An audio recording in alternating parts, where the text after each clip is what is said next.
Cantonment classic గార్డెన్లో khadi and village industry commission ఆధ్వర్యంలో ఆత్మనిర్భర్ భారత్ లక్ష్యంగా గ్రామీణ కుటీర పరిశ్రమలను మెరుగుపరిచేందుకు కేంద్ర ప్రభుత్వం సహాయ సహకారాలను అందజేస్తున్నట్లు కేంద్ర బొగ్గు గనుల శాఖ మంత్రి కిషన్ రెడ్డి స్పష్టం చేశారు. సికింద్రాబాద్లో కేవీఐసి ద్వారా నిరుద్యోగ యువతకు శిక్షణ, ఆధునిక యంత్రాలు, టూల్ కిట్స్ అందజేశారు. మరి యువతి యువకులు తమ కాళ్ళ మీద నిలబడాలన్న దృక్పథంతో ఈరోజు మీరు చూశారు ఏ రకంగా మరి అనేక పరికరాలు అందించడం జరిగింది. అంతేకాకుండా ఈరోజు పెద్ద ఎత్తున ఖాదీ ప్రమోట్ చేస్తూ ఉన్నాం. గ్రామీణ ప్రాంతాల్లో ఉన్నటువంటి చేనేత కార్మికులను ఆదుకోవాలనే దృక్పథంతో గతంలో ఎన్నడూ లేని విధంగా ఈరోజు ఖాదీ అమ్మకాలు పెరిగిన విషయం మనవి చేస్తా ఉన్నాను. మోడీ గారు కోరినట్టు ప్రతి వ్యక్తి కూడా వారానికి ఒక్కరోజైనా ఖాదీ దుస్తులు ధరించి మరి చేనేత కార్మికులను ఆదుకోవాలి, వాళ్ళ ఉపాధి అవకాశాలు మెరుగుపరచాలన్నదే మోడీ గారి లక్ష్యము. ఆ దిశలో ఈరోజు చాలా పెద్ద ఎత్తున ఉపాధి అవకాశాలు మెరుగుపడతా ఉన్నాయి, ఖాదీ అమ్మకాలు పెరుగుతూ ఉన్నాయి. గ్రామీణ ప్రాంతాల్లో యువతి యువకులకు ఖాదీ విలేజ్ ఇండస్ట్రీస్ ద్వారా అనేక రకాల మరి ఉపాధి అవకాశాలు మెరుగుపరిచేటువంటి కార్యక్రమం కూడా కొనసాగుతుంది. తప్పకుండా రానున్న రోజుల్లో మన తెలంగాణ రాష్ట్రంలో మరి కోకాపేట నియోపోలిస్ ప్రాంతంలో ఉన్న విశాఖ శారదా పీఠంను మాజీ మంత్రి హరీష్ రావు సందర్శించారు. రాజశ్యామల అమ్మవారి ఆలయాన్ని బలవంతంగా ఖాళీ చేయించేందుకు రేవంత్ రెడ్డి నాయకత్వంలోని ప్రభుత్వం ప్రయత్నాలపై ఆయన తీవ్రంగా స్పందించారు. గతంలో భారతీయ రాష్ట్ర సమితి ప్రభుత్వ హయాంలో ఆలయ నిర్మాణం కోసం 2 ఎకరాల భూమిని కేటాయించారని గుర్తు చేశారు. దేవాలయ స్థలాన్ని స్వాధీనం చేసుకోవడానికి పోలీసులు రెవెన్యూ అధికారులను వినియోగించడం అన్యాయమని, ఇది కాంగ్రెస్ ప్రభుత్వ కక్ష సాధింపు చర్యగా అభివర్ణించారు. ఆలయం వద్ద భారీగా పోలీసులు, రెవెన్యూ సిబ్బంది మోహరించడంతో ఉద్రిక్త పరిస్థితులు నెలకొన్నాయి. పీఠం నిర్వాహకులను భయాందోళనకు గురి చేయడం దారుణమని హరీష్ రావు ఆగ్రహం వ్యక్తం చేశారు. ఏవి మాట్లాడకుండానే నీ ఇష్టం వచ్చినట్టుగా కేబినెట్ లో నిర్ణయం తీసుకుంటావు. పీఠాన్ని కూలుస్తా, దేవాలయాన్ని కూలుస్తా, అన్నదాన సత్రాన్ని కూల్చేస్తా, వేద పాఠశాలను కూల్చేస్తా అంటే మేము చూస్తూ ఊరుకోవడానికి సిద్ధంగా లేం. ఎంత దూరమైన పోరాటం తప్పకుండా ఈ దేవాలయ పరిరక్షణకు బీఆర్ఎస్ పార్టీ నిలబడుతుంది. బీఆర్ఎస్ ప్రభుత్వం ఈ భూమిని ఇచ్చింది. బీఆర్ఎస్ ప్రభుత్వం ఈ మఠాన్ని నిర్మాణానికి ఆ రోజు సహకరించింది. దీనిని కాపాడుకునే బాధ్యత కూడా మాది. ఇలా హైదరాబాద్ లో ఈ మఠం కింద 16 దేవాలయాలు, లక్షలాది మంది భక్తులు, ఎంతో మంది కూడా ఈ మఠం కింద ఈ పూజలు చేస్తూ ఉంటారు. ఎంతో మంది భక్తులు ఉన్నారు. అయినా ఇదంతా నిర్మాణం జరిగిందంటే ఎంతో మంది భక్తులు 100 రూపాయలు, 1000 రూపాయలు ఎంతో మంది ఇస్తే ఈ దేవాలయము, ఈ మఠము నిర్మాణమైంది. ఇది వాళ్ళందరి యొక్క మనోభావాలు దెబ్బతింటాయి కదా. భక్తుల మనోభావాలను దెబ్బతీయడమే కదా దేవాలయం కూల్చడం అంటే. మఠాన్ని కూల్చడం అంటే భక్తుల మనోభావాల్ని కూల్చడమే కదా. లక్షలాది మంది భక్తులు ఈ మఠానికి ఉన్నారు కదా. అయినా ఏ మఠమైనా, ఏ దేవాలయమైనా కూడా అది హిందూ ధర్మ పరిరక్షణ. నువ్వెట్లా కూలుస్తావు? నీకెవడు హక్కు ఇచ్చాడు? కేసీఆర్ గారేమో అద్భుతంగా యాదాద్రి దేవాలయాన్ని పునర్నిర్మించిండు. ఎన్నో దేవాలయాలు కేసీఆర్ గారు కట్టిండు. చివరికి రేవంత్ రెడ్డి గారు దేవాలయాల్ని కూల్చుతా ఉన్నాడు. ఇండ్లు కూల్చుడు అయిపోయింది, ఇక గుళ్ళు కూల్చడానికి బయలుదేరిండు. హైదరాబాద్ లో హైడ్రా పేరిట పేదల ఇండ్లు కూల్చినావు, నిన్న ఖమ్మంలో ఇల్లు కూల్చినావు, ఇప్పుడు ఇక హైదరాబాద్ నడిబొడ్డున దేవాలయాలు కూల్చడానికి. తెలంగాణ సీఎం రేవంత్ రెడ్డిపై కేంద్ర హోంశాఖ సహాయక మంత్రి బండి సంజయ్ కుమార్ తీవ్ర స్థాయిలో ఆగ్రహం వ్యక్తం చేశారు. విద్యా కమిషన్ రిపోర్టును చెత్తబుట్టలో వేయాలని ఎద్దేవా చేశారు. విద్యారంగం అభ్యున్నతి కోసం సిఫార్సులేవి అని ప్రశ్నించారు బండి సంజయ్. టీచర్ల జీతాలను తగ్గించాలని చెప్పడం సిగ్గుచేటని అన్నారు.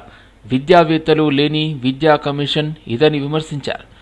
ఇవాళ హైదరాబాద్లోని బీజేపీ రాష్ట్ర కార్యాలయంలో మీడియాతో బండి సంజయ్ మాట్లాడారు. స్కూళ్ళుంటే, పాఠశాలలుంటే టీచర్ లేరు, టీచర్లుంటే పాఠశాల భవనం లేరు, పాఠశాలలు టీచర్లు ఇద్దరుంటే కనీసం వసతులు లేవు, చాక్ పీస్లు డస్టర్లు కొనుక్కునే పైసలు కూడా లాస్ట్ బడ్జెట్ కూడా లేని పరిస్థితి, వాటర్ ఫెసిలిటీస్ లేవు, టాయిలెట్స్ లేవు, స్కూల్ బిల్డింగ్స్ లేవు, లోపల ఫర్నిచర్స్ లేవు, టీచర్ పోస్టులు అన్ని ఖాళీ ఉన్నాయి, స్కావెంజర్లు లేరు, డ్రాప్ అవుట్స్ ఎక్కువైతున్నాయి. విద్యా విషయంలో విద్యార్థులను ప్రోత్సహించేటువంటి పరిస్థితి లేదు. ఇవన్నీ ఉన్నాయి. దాంతోపాటు ఈ ప్రభుత్వ పాఠశాలలో ఈ పరిస్థితి, ప్రభుత్వ పాఠశాలలో విద్యార్థులు ప్రైవేట్ పాఠశాలలో పోదామంటే ఆ ఫీజులు భరించలేని పరిస్థితి, అంటే ఫీజు రియంబర్స్మెంట్ ఇవ్వలేని పరిస్థితి. ఇది విద్యార్థుల సమస్యలుంటే టీచర్లకు సంబంధించి వాళ్ళు డిఏలు పెండింగ్ ఉన్నాయని చెప్పి గతం నుంచి అడుగుతా ఉన్నారు. పిఆర్సీ అమలు చేయమంటే అది లేదు. పదవీ విరమణ పొందినటువంటి ఉద్యోగస్తులకు వాళ్ళ బెనిఫిట్స్ లేవు. ఇవన్నీ కూడా ఈ విద్యా వ్యవస్థలో ఇటు విద్యార్థులు ఇటు ఉపాధ్యాయులు వీళ్ళకంటే ఎక్కువ పేరెంట్స్ పడుతున్నటువంటి ఇబ్బందులు ఇవన్నీ కూడా. కానీ దీని గురించి విద్యా వ్యవస్థను ఏ విధంగా మెరుగుపరచాలి, ఉన్న సమస్యలు ఏంది, విద్యార్థుల భవిష్యత్తును ఏ విధంగా కాపాడాలి, సమస్యలు ఏమున్నాయి, ఏ విధంగా మెరుగుపరచాలి. రాంగోపాల్పేట డివిజన్లోని సిల్వర్ డ్రాఫ్ట్ ఫంక్షన్ హాల్లో ఉజ్జయిని మహంకాళి టైలర్స్ అసోసియేషన్ ఆధ్వర్యంలో నిర్వహించిన టైలర్స్ డే కార్యక్రమంలో మాజీ మంత్రి స్థానిక ఎమ్మెల్యే తలసాని ముఖ్య అతిథిగా పాల్గొన్నారు. ఈ సందర్భంగా ఎమ్మెల్యే తలసాని మాట్లాడుతూ తరతరాలుగా బట్టలు కుట్టే పని వృత్తిగా చేసుకుని మేరు కులస్తులు జీవనం సాగిస్తున్నారని పేర్కొన్నారు. ఒకప్పుడు చేతి నిండా పనితో ఎంతో సంతోషంగా ఉండేవారని చెప్పారు. కానీ రెడీమేడ్ దుస్తుల రాకతో టైలరింగ్ వృత్తికి కొంతమేర నష్టం కలిగిందని విచారం వ్యక్తం చేశారు. కులవృత్తులకు చేయూతనివ్వాలి, కులవృత్తులపై ఆధారపడిన కుటుంబాలకు అండగా నిలవాలనే ఉద్దేశంతో కేసీఆర్ ప్రభుత్వం అనేక కార్యక్రమాలు అమలు చేసిందని వివరించారు. టైలర్లు ఐక్యంగా ఉండాలని, మీకు అన్ని విధాలుగా అండగా ఉంటామని చెప్పారు.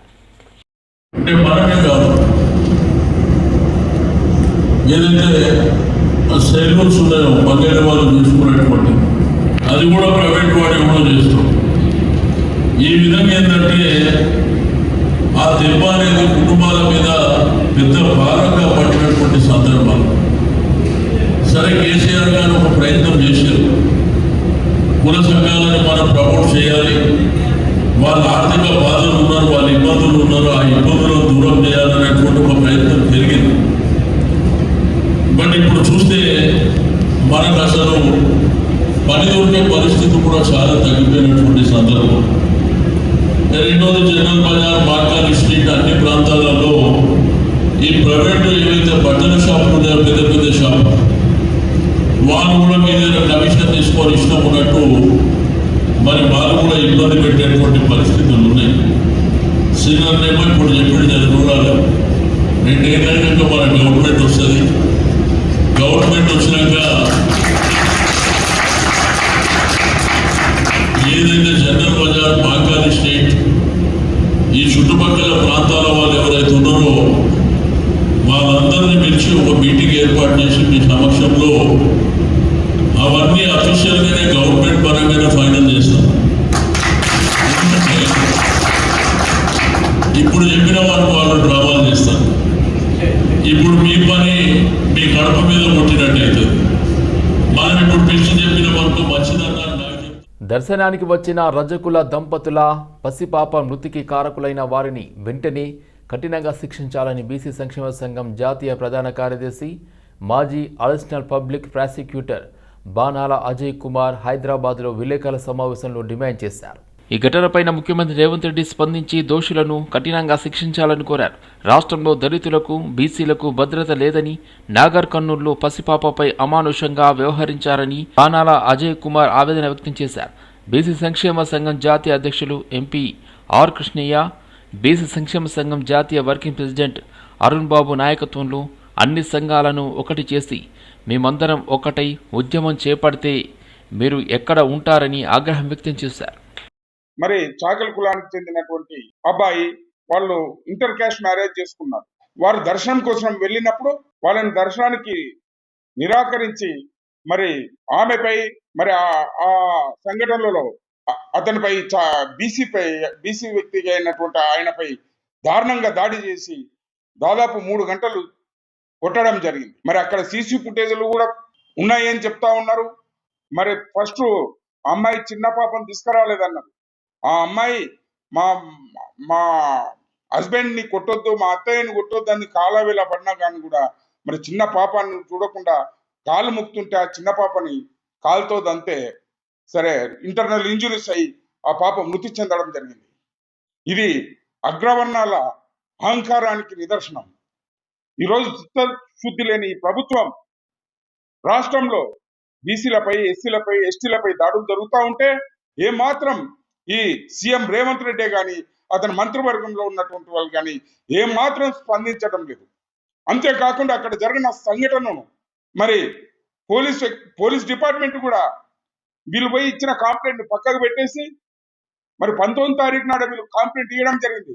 దాన్ని పక్కకు పెట్టేసి ఎలాంటి దాని మీద చర్య తీసుకోకుండా మరి ఆ వ్యక్తిపై బీసీలపై దాడి చేసి కొట్టే సందర్భంలో మరి ఇంజూరీస్ అవుతుంటే ఆయన తోసేస్తే విద్యార్థులకు బాల్య దశ నుండే విలువలతో కూడిన విద్యాబుద్ధులు నేర్పించినప్పుడే సంపూర్ణమైన దేశ నిర్మాణం సాధ్యమవుతుందని రాజ్యసభ సభ్యుడు డాక్టర్ కె లక్ష్మణ్ అభిప్రాయపడ్డారు. అశోక్ నగర్లోని కేంబ్రిడ్జ్ మాంటిసోరీ ప్రీ స్కూల్ను సందర్శించారు లక్ష్మణ్. ఈ సందర్భంగా ఆయన మాట్లాడుతూ నేటి కార్పొరేట్ కాలంలో విద్యా సంస్థలు ఫీజులు, ర్యాంకులు, మార్కులే లక్ష్యంగా పనిచేస్తున్నాయని, చదువు అంటే ర్యాంకులు అనే విధంగా విద్యా వ్యవస్థ మారిపోయిందని అన్నారు. పరిపూర్ణ భారత నిర్మాణం జరగాలంటే చదువుతో పాటు విద్యార్థులకు విలువలు నేర్పించడం అవసరమన్నారు. ఈ కార్యక్రమంలో మాజీ corporator G Mahalakshmi, Gandhinagar sub division ACP Yadagiri, Domalguda CI, BJP రాష్ట్ర నాయకులు పాల్గొన్నారు. We have started our admissions are open and we have early bird registrations also this month. So I'm requesting kindly please come and enroll in our school. The nearby people here from Domalguda, Himayat Nagar, Ashok Nagar, Gandhi Nagar, because we provide a proper curriculum here aligned with the Montessori, which is UK based, a Cambridge Montessori. We have a proper mind lab here where we give children coaching about the creativity, innovative thinking, etc. So which would be a better opportunity for your kids, and I hope we'll get good registrations this year. And we have our admissions opening here. We have early bird registrations also, sibling registrations also. So this month will be open for registrations. So I request all of you to please come and register. Thank you. నా పేరు రాధిక అండి. మా husband Chandrasekhar. ఇక్కడ హిమాయత్ నగర్ ఏరియాలో మేము Cambridge Montessori start చేసామండి. Today ఇవాళ మా ఓపెనింగ్ జరిగింది. లక్ష్మణ్ గారు వచ్చారండి, MP, Rajya Sabha, OBC Morcha president. మా ఓపెనింగ్కి వచ్చారు. చాలా ఘనంగా జరిగిందండి. బంజారాహిల్స్లోని రెనోవా సెంచరీ హాస్పిటల్ అత్యాధునిక ప్రమాణాలతో కూడిన department of bone marrow transplant and salute therapy యూనిట్ను అందుబాటులోకి తెచ్చింది. ఆసుపత్రిలో ఏర్పాటు చేసిన కార్యక్రమంలో బీఎంటీ యూనిట్ను పెద్ది శ్రీధర్ రెడ్డి, డాక్టర్ వేణుబాబులు ప్రారంభించారు. ఈ సందర్భంగా వైద్యులు మాట్లాడుతూ ప్రపంచవ్యాప్తంగా అందుబాటులోకి వస్తున్న అత్యాధునిక వైద్య చికిత్సా పద్ధతులను తమ ఆసుపత్రిలో అందుబాటులోకి తెస్తున్నట్లు చెప్పారు. ఇందులో భాగంగానే ఈ యూనిట్ను నెలకొల్పినట్లు చెప్పారు. లుకేమియా, లింపోమా, మల్టిపుల్ మైలోమా వంటి వ్యాధులకు చికిత్స, జెనెటిక్, ఆటో ఇమ్యూనిటీ, మెటబాలిక్ రుగ్మతలకు ఒకే చోట చికిత్సలు అందించే అవకాశం ఏర్పడుతుందని అన్నారు. నా పేరు డాక్టర్ వాసుబాబు. నేను consultant bone marrow transplant physician and CAR T cell therapy స్పెషలిస్ట్ని. ఈరోజు రెనోవా హాస్పిటల్లో మనము కొత్తగా bone marrow transplant unit and cellular therapy unit అనేది ప్రారంభించాము. ఈ ట్రాన్స్ప్లాంట్ యూనిట్ యొక్క facilities specialized HEPA filter rooms ఉన్నాయి. మనకు 4 బోన్ మ్యారో ట్రాన్స్ప్లాంట్ రూమ్స్ ఉన్నాయి. 4 ట్రాన్స్ప్లాంట్ రూమ్లో separate HEPA filter rooms facilities ఉంది మనకి. దీనివల్ల మనము పేషెంట్స్కి ఇన్ఫెక్షన్స్ వచ్చే రిస్క్ని తగ్గించగలము. అండ్ ఈ స్పెషలైజ్డ్ ట్రీట్మెంట్ని సేఫ్టీ అన్ని రకాల గైడ్లైన్స్ ప్రకారము సేఫ్టీ పద్ధతుల్లో మనము పేషెంట్కి అందజేయగలుగుతాము. దీంట్లో మనము వివిధ రకమైన ట్రాన్స్ప్లాంట్ ఫెసిలిటీస్ స్టార్ట్ చేస్తున్నాము. ఒకటి ఆటోలగస్ బోన్ మ్యారో ట్రాన్స్ప్లాంట్, ఇంకొకటి అల్లోజెనిక్ బోన్ మ్యారో ట్రాన్స్ప్లాంట్. అల్లోజెనిక్లో కూడా full match, half match, unrelated bone marrow transplants కూడా ఈ యూనిట్లో ప్రారంభిస్తున్నాం. పేరు శ్రీధర్ పెద్దిరెడ్డి. నేను రెనోవా హాస్పిటల్స్ ఫౌండర్ అండ్ సిఇఓని. ఈరోజు మా road number 12 Banjara Hills Renova century బ్రాంచ్లో బిఎంటీ యూనిట్ స్టార్ట్ చేస్తున్నాము. మీకు అందరికీ తెలిసినట్టు రెనోవాకి ఆల్రెడీ సిటీలో 4-5 క్యాన్సర్ సెంటర్స్ ఉన్నాయండి. సో ఇందులో క్యాన్సర్లో ఇంకా వచ్చే ఫర్దర్ అడ్వాన్స్ ట్రీట్మెంట్స్ అన్నీ కూడా ఒక దగ్గర కవర్ చేయాలనే ఉద్దేశంతో ఈరోజు రెనోవా సెంచరీలో bone marrow transplant separate unit start చేశాము. దీని ద్వారా బిఎంటీఏ కాకుండా కార్టీసెల్ లాంటివి అడ్వాన్స్ ట్రీట్మెంట్స్ కూడా we're going to give to the patients of Hyderabad and Telangana. Nissan Motors ఇండియాకు చెందిన ఆల్ న్యూ నిసాన్ గ్రావైట్ కార్ను ఎర్రగడ్డలోని నిసాన్ షోరూంలో ఆవిష్కరించారు. ఈ కార్యక్రమానికి హాజరయ్యారు సినీ నటి సునైనా బాదం. కొత్త కార్ని మార్కెట్లోకి విడుదల చేశారు Sunaina. Vibrant Mobility Group MD Sirajuddin Babukhan మాట్లాడుతూ ఈ కారు ప్రారంభ ధర 5,65,000 ఉందని, గ్రావైట్ ఆకర్షణీయమైన డిజైన్, విస్తృత అంతర్గత స్థలం, ఆధునిక సాంకేతికత, సమగ్ర భద్రత లక్ష్యాలతో 7 సీట్లతో సౌకర్యవంతంగా శక్తివంతమైన ఎంపికగా నిలుస్తుందన్నారు. Vibrant Mobility Group MD Sirajuddin Babukhan, Ashok Kumar Reddy తదితరులు పాల్గొన్నారు. అన్వీల్ చేయగానే ఫస్ట్ వెళ్ళి డ్రైవర్ సీట్లో కూర్చొని ఎక్స్పీరియన్స్ చేశాను. స్టీరింగ్ దగ్గర నుంచి గైర్ స్పేస్ వరకు, లెగ్ రూమ్ దగ్గర నుంచి అండ్ చూసే ఈ గ్రౌండ్ క్లియరెన్స్ వరకు అన్నీ అమేజింగ్గా ఉన్నాయి. I'm myself a proud owner of Nissan Magnite. I enjoy driving it. Long డ్రైవ్స్కి వెళ్తున్నప్పుడు కానీ ఎప్పుడు కానీ అనిపిస్తుంది, wow what a fantastic decision I have made అని. ఐఎమ్ షూర్ గ్రావైట్ బుక్ చేసుకొని డ్రైవ్ చేసే ప్రతి ఒక్కరికి కూడా ఈ అనుభవం 10 ఉంటుంది. Because the upgraded version 30+ safety measures ఇక్కడ ఇచ్చారు. 6 ఎయిర్ బ్యాగ్స్ ఇచ్చారు. క్యాన్ యూ జస్ట్ ఇమాజిన్ ఒక 7 సీటర్ ఆరామ్గా 8 to 9 పీపుల్ సన్నగున్న వాళ్ళు, లేకపోతే వెళ్ళాలనుకుంటే 7 అందరూ వెళ్ళొచ్చు. Design for you for the Indian consumer. India के हर एरिया में जाके जब जापानीज़ इंजीनियर्स रिसर्च करके ये गाड़ी को डिटेल में बनाए हैं for the Indian consumer, priced very well for the Indian family. Every kind of a family should be able to sit inside. Whether it's a musician using his large music equipment, he can put it inside. It can be used for a lot of space. Experience of the car driving and safety features, ekkada kuda compromise kaaledu. Okay, with a lesser price but with all the quality parameters, safety features anni kuda vallu consider chesi prati family ni satisfy cheyalani cheppesi ee car ni India lo launch cheyadam jarigindi. ఇందులో 1 litre natural aspirator engine వస్తుంది, with 3 cylinder engine వస్తుంది. ఇది Alwal circle పరిధిలోని మచ్చబొల్లారం మార్కెట్లో రోడ్డుకు ఇరువైపులా ఏర్పాటు చేసిన ఆక్రమణలను తొలగించారు అధికారులు. జిహెచ్ఎంసీ ట్రాఫిక్ పోలీసుల స్పెషల్ డ్రైవ్లో భాగంగా ఆక్రమణలను తొలగించినట్టు Malkajgiri zone traffic DCP Lakshmi తెలిపారు. సిపి అవినాష్ మహంతి ఆదేశాల మేరకు ట్రాఫిక్ ఇబ్బందులను తొలగించడానికి మార్కెట్ ఏరియాలో ఉన్న ఆక్రమణలను తొలగించినట్లు తెలిపారు. ఎన్నో ఏళ్లుగా మచ్చబొల్లారం మార్కెట్లో ఆక్రమణలతో ట్రాఫిక్ ఇబ్బందులు ఎదుర్కొంటున్నారని, స్థానికులు ఇచ్చిన ఫిర్యాదుల మేరకు జిహెచ్ఎంసీ అధికారుల సమన్వయంతో ఆక్రమణలను తొలగించినట్లు తెలిపారు. అల్వాల్ సర్కిల్ పరిధిలో ఎక్కడైనా ట్రాఫిక్ ఇబ్బందులు కలిగే విధంగా అక్రమ నిర్మాణాలు ఉంటే తమ దృష్టికి తీసుకురావాలని సూచించారు ట్రాఫిక్ డీసీపీ లక్ష్మి.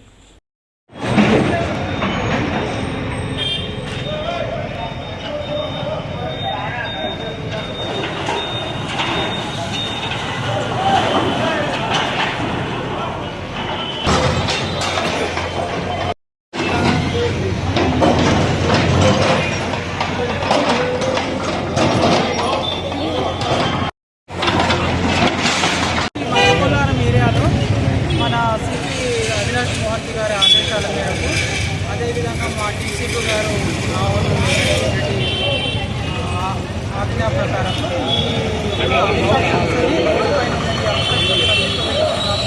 ఎందుకంటే పబ్లిక్ ఇక్కడి నుంచి పోవాలంటే చాలా ఇబ్బందులు చాలా మంది సాఫ్ట్వేర్ ఇవ్వడం జరిగింది. ఏంటంటే ఈ సాఫ్ట్వేర్ బండ్లు ఆపడం, కార్లు ఆపడం, ఆటోలు ఆపడం వల్ల ఇక్కడి నుంచి పోయే వాళ్ళకి రోడ్ అనేది చాలా కంజెస్టెడ్ అయిపోయింది. చాలా మంది కూడా ఇబ్బందికి గురవుతున్నారని ఈరోజు ఈ ప్రోగ్రామ్ పెట్టడం జరిగింది. స్పెషల్ డ్రైవ్ చేసి మొత్తం ఈ రోడ్ ఎవరైతే ఆక్యుపై చేస్తున్నారో అబ్స్ట్రక్షన్స్ కూడా తొలగిస్తున్నాము. ఇదంతా కూడా మా సిటీ గారు.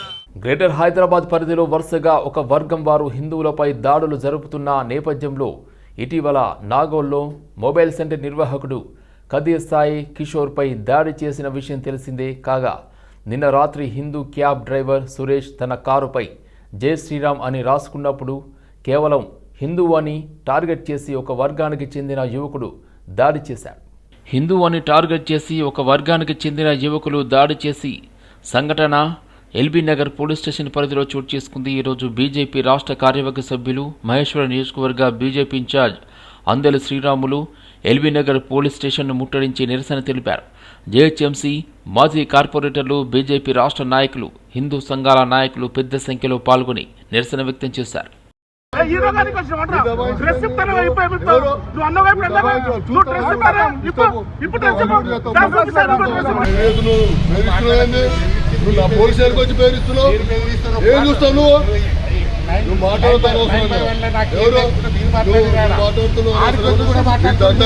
నిజంగా క్యాబ్ డ్రైవర్ పాపం ఎట్లుంటాయి, పుట్టతిప్పల కోసం పనిచేసుకున్న క్యాబ్ డ్రైవర్ ఇద్దరు మన ప్యాసింజర్ని ఎక్కించుకొని పోతుంటే వాడు స్కూటీ మీద వచ్చి క్యారే మాకేడ కైసా చల్లారా గాడి అని వచ్చి గుంజి కొట్టి, సరే ఇద్దరి మధ్య ఏం ఘర్షణ అయిందో కొట్టిరనుకో ఈనాడు కొట్టుకున్నానుకో వదిలేసుకోవాలి.